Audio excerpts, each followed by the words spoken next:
Good morning बच्चों। मैं B L Agarwal आज आपको इस लेक्चर में मैनेजमेंट अकाउंटिंग क्लास 12 का एक चैप्टर कैश फ्लो स्टेटमेंट का एक प्रॉब्लम डिस्कस करके सोल्व करूंगा। ठीक है, ऐसा प्रॉब्लम जिसमें बैलेंस शीट के साथ कुछ एडिशनल इंफॉर्मेशन और आप बोल सकते हो एडजस्टमेंट एंट्री दिया रहे, तो एडिशनल इंफॉर्मेशन और बैलेंस शीट के हेल्प से एज पर AS3 एक कैश फ्लो स्टेटमेंट बनाने का कोशिश करूंगा। ठीक है, ये रख दिया आपके सामने एक problem. From the following particulars prepare cash flow statement. Okay, ये देखिए 2019 करेंट ईयर है, 18 प्रीवियस ईयर है। पहला आइटम शेयर कैपिटल 2 लाख था, इंक्रीज कर गया 240 हो गया। तो शेयर कैपिटल फाइनेंसिंग एक्टिविटी है, शेयर कैपिटल इंक्रीज हुआ, issue of share. Reserve and surplus हम लोग का ऑपरेटिंग एक्टिविटी में आएगा, वहाँ नोट नंबर 1 बोला है। नोट नंबर 1 देखते हैं। नोट नंबर 1 ये देखिए आपका नोट नंबर 1, 20,000 रुपया था सरप्लस अकाउंट में, 30,000 हो गया। तो करेंट ईयर प्रॉफिट आपका 10,000। प्रॉफिट बिफोर टैक्स निकालने के लिए करेंट ईयर प्रॉफिट चाहिए। 20 था ओपनिंग बैलेंस, 30 हो गया, 10,000 यहाँ इंक्रीज हो गया, ये हो गया करेंट ईयर प्रॉफिट। जनरली जब देखिए 1 लाख था, 1,20 हो गया, तो ट्रांसफर आपका 20,000। ये भी नेट प्रॉफिट बिफोर टैक्स निकालने में यूज होगा। तो जब हम लोग net profit before tax calculate करेंगे तो profit during the year 10,000, transfer to reserve 20,000। Okay, वापस चलते हैं। ये देखिए डिवेंचर 1 लाख से 90 हो गया, रिफंड हो गया। ये फाइनेंसिंग एक्टिविटी में रिडेम्पशन ऑफ डिवेंचर 10,000 निगेटिव होगा। ट्रेड पेएबल ये अपना लायबिलिटी है, करेंट लायबिलिटी है, ये CL है, करेंट लायबिलिटी है, ऑपरेटिंग एक्टिविटी का आइटम है। यहाँ देखिए CL इंक्रीज कर गया 40,000। Other current liability note number 2 बोला है, उसके लिए देखते हैं क्या लिख रहा है। नोट नंबर 2 में ये डिविडेंड पेएबल है, 5,000 रुपया डिविडेंड पेएबल था, वो इंक्रीज करके 10,000 रुपया हो गया। इसका मतलब जितना डिविडेंड पे करना है उसमें से 5,000 डिविडेंड कम पे करेंगे, क्योंकि मेरा dividend payable, unpaid dividend, unclaim dividend increase कर रहा है। ओके, उसको भी आप समझ सकते हो। ये देखिए प्रपोज डिविडेंड प्रीवियस ईयर का 30,000, ये प्रॉफिट बिफोर टैक्स में आएगा, दैट इज ऑपरेटिंग एक्टिविटी का आइटम हो गया। और जब इसको पेड बोलेंगे फाइनेंसिंग एक्टिविटी के लिए, पेड जब बोलेंगे तो ये 30,000 में से यहाँ 5,000 रुपया अनपेड समझ में आ रहा है। करेंट ईयर में अनपेड 5,000 बढ़ा है, तो इसको 30,000 पेड नहीं बोल के 25,000 पेड बोलना होगा। क्लियर है। और जबकि ये मेड में 30,000 आएगा, आप पेड में 25,000। इसको जानने के लिए हम डिविडेंड पेएबल का आपको एक अकाउंट बना के दिखा देंगे। क्लियर है। इसके बाद एसेट्स में फिक्स्ड एसेट्स टेंजिबल, ये देखिए 382 से 4,20,000 हो गया, इंक्रीज किया है। जबकि एडिशनल इंफॉर्मेशन में उसका डेप्रिसिएशन दिया है 50,000। फिक्स्ड एसेट अकाउंट बनाएंगे तो हमको परचेज या सेल निकल जाएगा। और ये आपका इन्वेस्टिंग एक्टिविटी होता है। इन्वेस्टमेंट भी इन्वेस्टिंग एक्टिविटी होता है। 40,000 का इन्वेस्टमेंट से 50,000 हो गया, ये नॉन करेंट इन्वेस्टमेंट है। 10,000 का परचेज ऑफ इन्वेस्टमेंट बोलेंगे। Current investment cash and cash equivalent के साथ कंसीडर किया जाता है current investment. Inventory operating activity, current assets, inventory आपका इंक्रीज किया है। ट्रेड रिसीवेबल भी operating activity, current asset increase किया है। इन्वेंट्री भी इंक्रीज देखा जा रहा है 20,000, ट्रेड रिसीवेबल इंक्रीज दिखा जा रहा है 18,000। और कैश का बात करें तो ओपनिंग कैश, ये देखिए ओपनिंग कैश 3,000 और इन्वेस्टमेंट 20,000, दैट इज ओपनिंग हो गया 23। क्लोजिंग देखिए 40,000 और 2 42। इसका मतलब नेट आंसर इंक्रीज आएगा 17। ये है आपका 23। ये है 42, 19,000 हम लोग का आंसर नेट इंक्रीज आना चाहिए। क्लियर है? तो ये बैलेंस शीट का आइटम डिस्कस हुआ। नोट्स टू अकाउंट बोल दिए। एडिशनल इन्फॉर्मेशन देखिए, डेप्रिसिएशन तो फिक्स्ड एसेट अकाउंट बनाएंगे तो आ जाएगा। डिविडेंड पे जो बोला था प्रपोज उसको पे करना है मई मंथ में। आपको बताए थे डिविडेंड पे 25,000 ही करना होगा, डिविडेंड पेएबल अकाउंट से दिखाई देगा। यहाँ देखिए डिवेंचर इंटरेस्ट पेड है 10,000, operating activity and financing activity, debenture interest paid. ठीक उसी तरह शेयर इशू एक्सपेंसेस 7,000 इनकर्ड है, operating activity and financing activity. Share issue expenses written off जब होता है, रिटेन ऑफ तो वो ऑपरेटिंग एक्टिविटीज़ का बात होता है, और इनकर्ड या पेड होता है तो वो फाइनेंसिंग एक्टिविटी होता है। ठीक है, तो ये रहा आपके सामने क्वेश्चन। कैश फ्लो स्टेटमेंट बनाना है, वर्किंग में net profit before tax calculate करेंगे और फिक्स्ड एसेट अकाउंट बनाएंगे, और एक आपके लिए डिविडेंड पेएबल अकाउंट बना के दिखाएंगे। ठीक है, चलिए चलते हैं वर्किंग की तरफ। ये रख दिया आपको वर्किंग के लिए computation of net profit before tax, profit during the year. Current year में कितना प्रॉफिट हुआ था? क्लोजिंग बैलेंस था 30,000 और ओपनिंग बैलेंस था 20,000, तो करेंट ईयर में 10,000 हुआ था। Add transfer to general reserve, general reserve में ट्रांसफ़र किया गया था वो 20,000 था।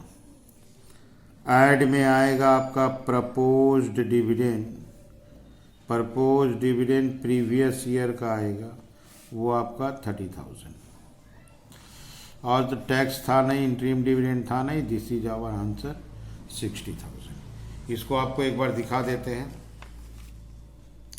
ये देखिए करेंट ईयर का प्रॉफिट 10,000, ट्रांसफ़र टू रिजर्व 20,000, और डिविडेंड देखिए प्रीवियस ईयर का propose dividend 30,000।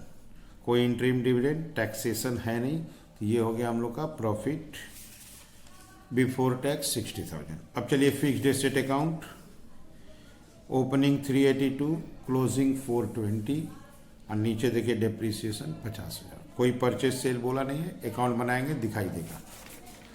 Fixed assets account ये रहा, to balance BD 382,000, by balance CD 420,000, by depreciation 50,000, by का टोटल आया 470, इधर ले आइए 470, ये आया आपका 8, दैट इज 88,000 आ गया टू बैंक अकाउंट। इसका मतलब हम लोग परचेज किए हैं, इन्वेस्टिंग एक्टिविटी में आता है। और एक अकाउंट दिखा देते हैं, डिविडेंड पेएबल। ये देखिए डिविडेंड पेएबल था, opening 5, closing 10, propose dividend 30।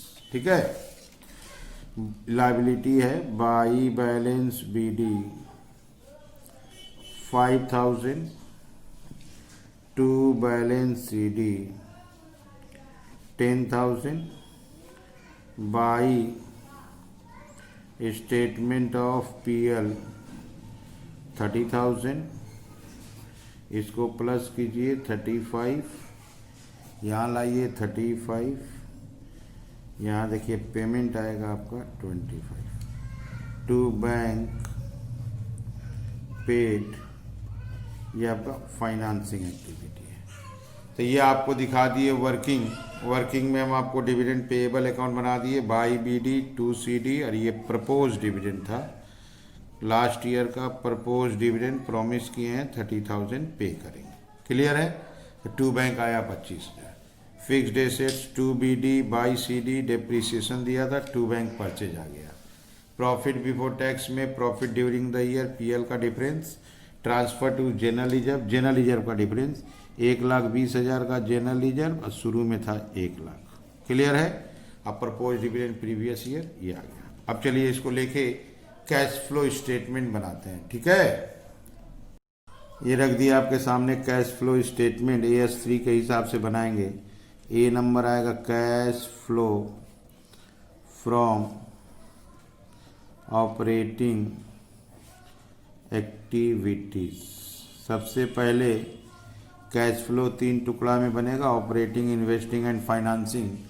Operating start होता है net profit before tax.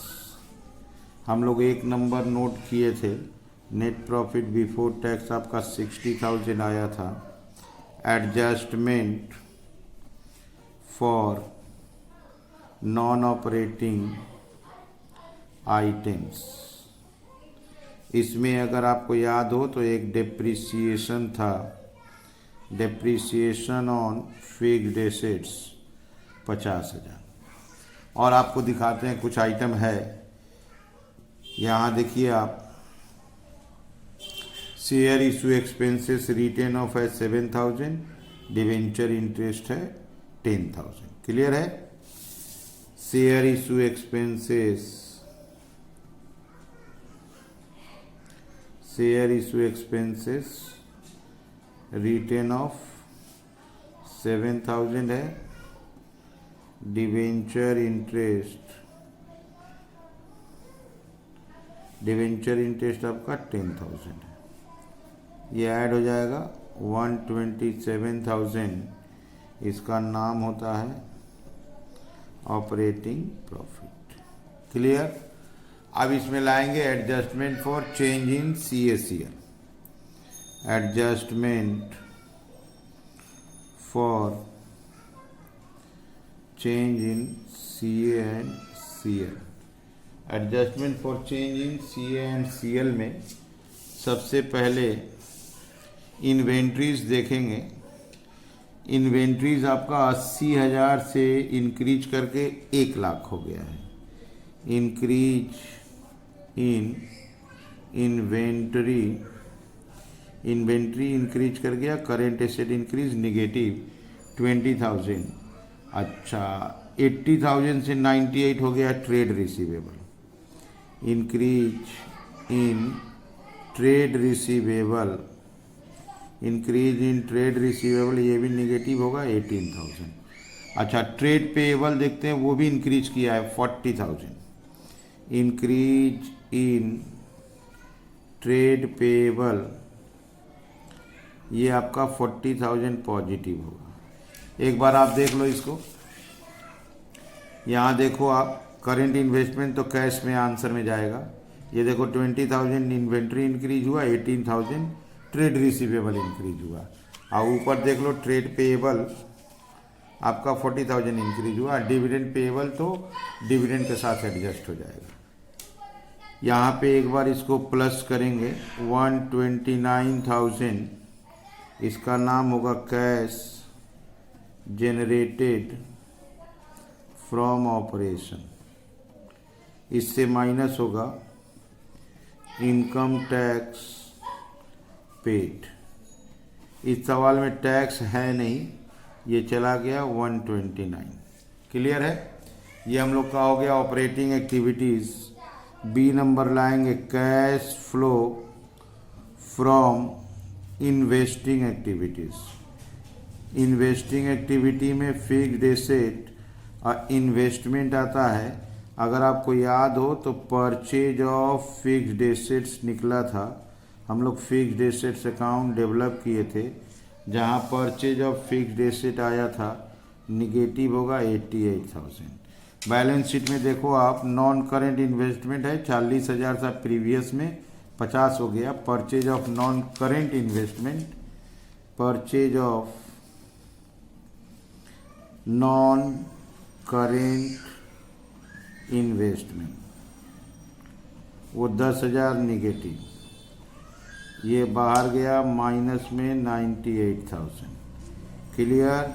C number cash flow from financing activities. Financing activity में शेयर कैपिटल डिवेंचर आता है। अगर आप यहाँ देखो तो शेयर कैपिटल देखो 40,000 का शेयर इशू हुआ है, डिवेंचर देखो 10,000 का रिडीम हुआ है। तो issue of equity share 40,000 40,000 positive और रिडेम्पशन ऑफ डिवेंचर 10,000 नेगेटिव। अगर आपको याद हो तो डिवेंचर इंटरेस्ट पेड था, डिवेंचर इंटरेस्ट पेड 10,000 नेगेटिव। अच्छा, डिविडेंड पेड था, अकाउंट बनाए थे, दिखाएंगे आपको 25,000 नेगेटिव। और शेयर इशू एक्सपेंस पेड था, शेयर इशू एक्सपेंस पेड था 7,000 नेगेटिव। ये हो गया आपका 12,000 नेगेटिव। आप पहले वो देख लो, डिविडेंड पेड देख लो 25,000 था, क्लियर है। डिवेंचर इंटरेस्ट पेड देखो 10,000 था, शेयर इशू एक्सपेंस 7,000 था। अब देखते हैं आंसर कितना आ रहा है। ये हो गया आपका 110, ऊपर है 29, 19,000 आ रहा है। इसका नाम देंगे, पॉजिटिव आ रहा है, net increase in cash and cash equivalent. इसमें ऐड होगा opening balance of cash and cash equivalent. जब उसको ऐड कर देंगे तो आंसर आ जाएगा closing balance of cash and cash equivalent. देखते हैं ओपनिंग क्लोजिंग कितना है। ये देखिए, पहले आपको आंसर लिख के दिए थे कि 19,000 इंक्रीज आएगा। ओपनिंग में देखिए, आपको ये करेंट इन्वेस्टमेंट को लेंगे 20 और इसको लेंगे 3, दैट इज 23। यहाँ दिखा देते हैं 20 + 3, 23। इसको प्लस करते हैं 42, उसको भी आपको शो कर देते हैं 40 + 2, ठीक है, वो भी शो कर देते हैं 40 + 2, क्लियर है 42। तो यहाँ देखिए आंसर मैच कर जा रहा है। तो ये रहा आपका कैश फ्लो स्टेटमेंट। आप लोग सबसे पहले वीडियो को पॉज करके क्वेश्चन को लिख लीजिए, मेरे साथ धीरे धीरे सॉल्व कीजिए, आपको 100% समझ में आ जाएगा। ये question TS Grewal management accounting class 12 के बुक में भी मिल जाएगा, ठीक है। Okay, thank you, bye.